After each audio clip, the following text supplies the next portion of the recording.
Hi, friends. Today we have Brandon Sawyer, the EP of Boss Baby Back in the Crib.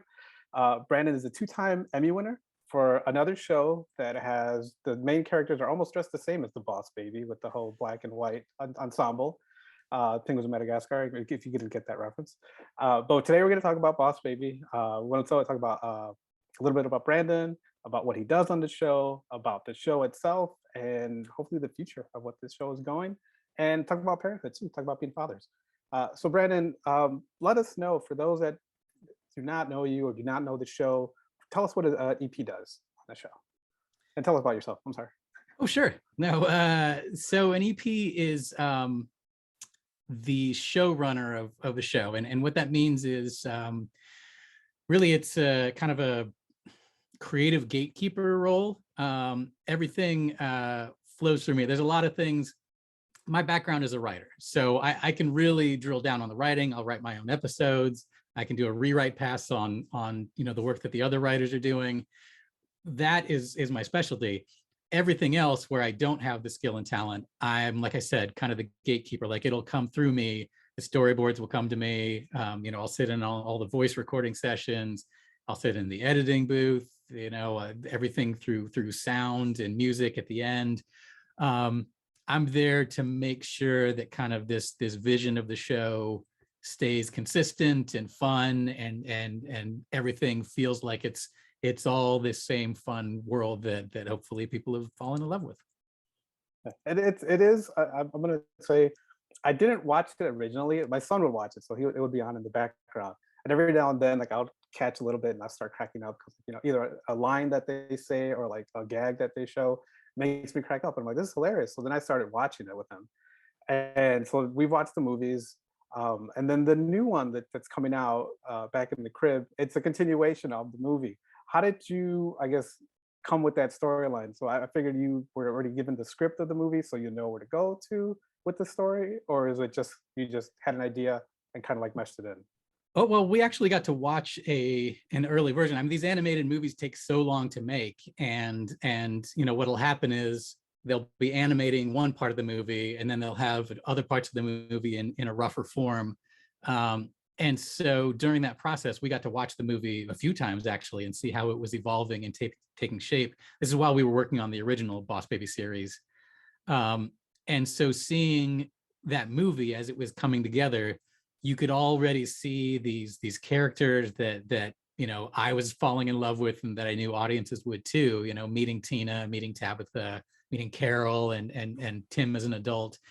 And so that was all really the genesis of the idea for the new series. Was I love this new family. I love that we're in a new timeline. We're wiping the decks. We're starting with Boss Baby and saying, how has this world changed for him, and what's his place in it? Mhm. And I love how there's a lot of like sight gags or even like phrases in the show that might go over a kid's head, but like for us as parents, would crack up. I think it was in the second episode or third episode. One of the characters says it was about rashes, and then like, we'll get medieval on your rash. And I thought that was like the funniest thing out there. I'm cracking up. My son's looking at me. I'm like, I'll explain it later. Yeah.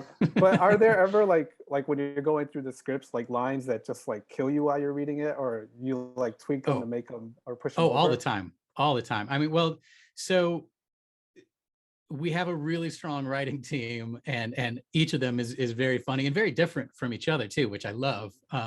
So they all crack me up in different ways. And then the beautiful thing is, no matter who wrote the script to begin with, the last thing that happens on any script is that we all together just start firing jokes at the script. Any place, there's an idea of like, oh, I got a funny line here, funny line here. So what you wind up seeing in the final product is the jokes especially are the result of a lot of different people contributing. And then the same thing happens when the storyboard artists get to it. They start, adding gags to it, and everybody along the way tries to make it a little funnier. Hmm. Yeah, I mean, like I said, it's a funny show, and I think it's also a show that parents should watch because there's a lot of cool topics that are talked about in this, like celebrity. I guess what's the word I'm looking for? loving celebrity. influencer culture, Yeah, celebrity culture. Yeah. yeah, that whole thing about like the baby with the hair, the one that yawns for like 30 minutes. It's like this Right. whole like, love for influencers. It's kind of cool how it's kind of talked about in the show. And there's also like Imaginary Friends, which was one of my favorites. Because Great one. I don't want to give away the ending, but there was like, you thought you knew where it was going, but then all of a sudden it's like plot twist. That was a great one. And then I know that you're from Manuka, and then so there's an episode from in Chicago which I really liked a lot. I'm actually not. Was that from my IMDb page? Yeah, so I guess I I'm got that not wrong. actually. I'm fascinated by like who takes the time to go into my IMDb and contribute information that's actually not even close to Correct. accurate. Oh man. I'm sure it's a lovely town. I was born in Myrtle Beach, South Carolina, and my father was a military pilot, so we Okay. moved all over. But I All had right. never lived in Illinois. All right, so I'm gonna throw all these questions away then about Chicago. No, but I thought it was great. Like the improv that they went to, it kind of reminds me of the clubs that I would go to, showing Mhm. the L. But why Chicago for like of all the cities that you could have chosen? Well, it that started with the first series. There was one episode where Chicago was, I think, where the grandparents lived, Yeah, yeah. um, and that really came from the movie. Feels like it takes place someplace in the middle of America. They never specify where it is, Right. and when we were thinking about where the grandparents would live, it was, well, what's a fair driving distance from wherever they may be. And Chicago just felt like it was perfect for us. It was a nice big city. It's not as overused in especially in animation as some other Right. cities. So yeah, and we I'm not from there, but we do have people on the show who are from the area. One of the writers actually worked in improv in Chicago, and Oh, so cool. that episode you're referencing was, he wrote that one, and that was very much growing out of his experience. Nice, nice. Okay, so yeah, being from Chicago, I was like, oh, it's pretty cool that they set here. That's why I wanted to know. Yep. So since you have, you said you had 4 kids, have Mhm. have you like when you're reading the scripts and everything? Have you ever like thought of like this is something that my kids should see, or there's a lesson in here that I wish that I've been trying to tell them, but they haven't. They don't listen to me. So now maybe seeing this episode, they would listen to me. Has that ever popped up? I don't know that I've ever thought of it that way, but I should. I always I, I try to be a good person, and I try to hire good people, and so that naturally comes out on the page of, I hope that it's not trying to be a school teacher or even a parent, Uh, but you hope that if you surround yourself with good creative people who have good hearts and are kind to others, that kind of manifests itself in what you put out there.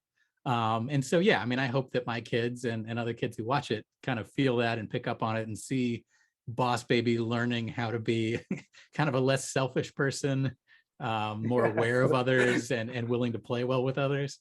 Yes, yes, and I think they'll also learn what the word embezzlement means I hope by so. Yeah, watching we'll this teach them series, that one for sure. so they don't have to do that in the future. Hopefully, Exactly. knock on wood.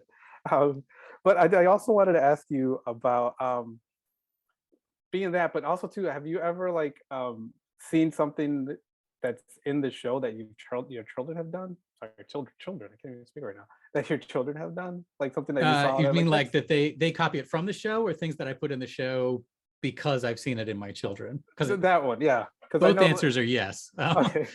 But yeah, I mean, this season, there's an episode that's a 3-round go fish tournament, in with the family, Yeah. and that one, just top to bottom, is very much what it's like at game night in my house.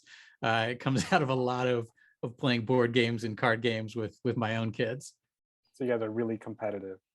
Very competitive, A yes. lot of a lot of backstabbing going on while you're A playing your lot of games. a lot of children teaming up to destroy dad, and being very open about that being their goal. So yeah. Okay. What is bomb? What is there like? Is that word? Is there a word under there that we can say or not? Uh, no, that we tried to be as vague about that. You know, that's the parent filter like bleep word that we use.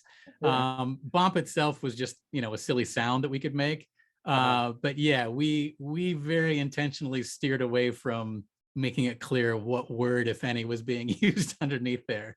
Yeah, Um, but yeah, that episode had me cracking up, and then I've heard my son say that every now and then, and I'm just like, saying bump. yeah, but I'm like, hoping he's not. I don't think he's leaning towards a bad word. I think he's No, it's just saying no, it to say it. there's no secret slang that bump in you know some language means something horribly offensive or anything. That was just a made up silly word. Yeah, but that's a fun episode. And again, for It parents was. watching, it's Boss Baby Back in the Crib. It's a fun show. There's a lot of lessons there to be learned. You'll learn some stuff too, not just your kids, and definitely check it out when it comes out next. Is it this? The May 10th? May 19th. 19th. I'm sorry. Yep, My on dates. Netflix. Yes. First, I get where you're from is wrong, and now the dates. I'm gonna blame the heat in Chicago today for that. Fair But enough. thank you very much for your time, Brandon. It I was hope you great have a meeting great you. day. Take care. Bye bye. Thanks. Thank you for watching. If you like what you watch, please subscribe to our channel. Hit the like button, share it with your friends, family if you think they'll be interested in watching what we do, and check us out on our website. Again, thank you very much for watching.